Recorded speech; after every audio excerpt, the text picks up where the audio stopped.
Have been given a free ride by the president and the vice president. Vote for Democrats who will vote for changes in our energy policy.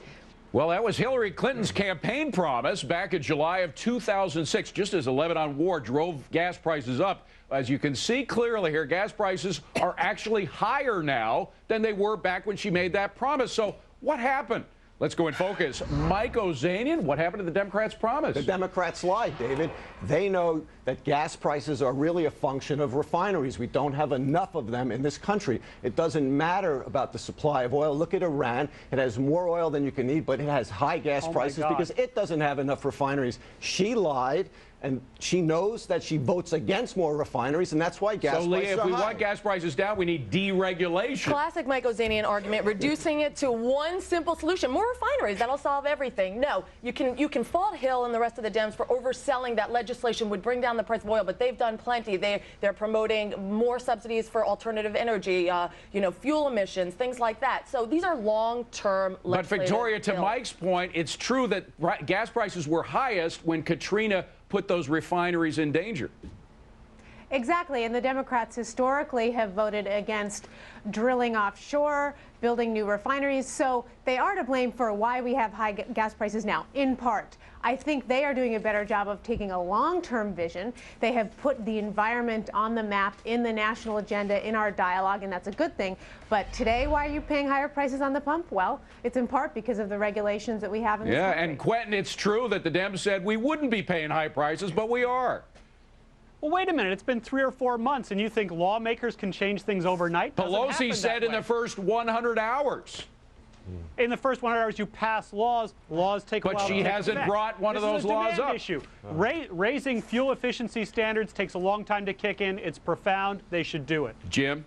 Look, the market sets energy prices. Presidents, prime ministers, and kings haven't a damn thing to do with it. If the Democrats really wanted to put pressure on energy prices, they'd open ANWR for drilling. That would put a big pressure on pricing. All right. So, Mike Maiello, it's just a matter of supply and demand. If there was more supply, the prices would go down. I don't think that that's true in this case. There is quite a lot of politics involved, and the Democrats, in fact, have passed legislation that would bring gas prices and oil prices down. Like what? They passed a way out of Iraq, and Bush vetoed it. And you want to know why you're paying high gas prices? Well, if you invade the second largest oil supplier in the world and cause a civil war, oil prices are going to go up. Mike, is it all about Iraq? No, of course it's not. Look, there's a clear choice here. The Democrats want to control energy policy. They want to decide how the economy should move in terms of energy. The Republicans want the market to determine it.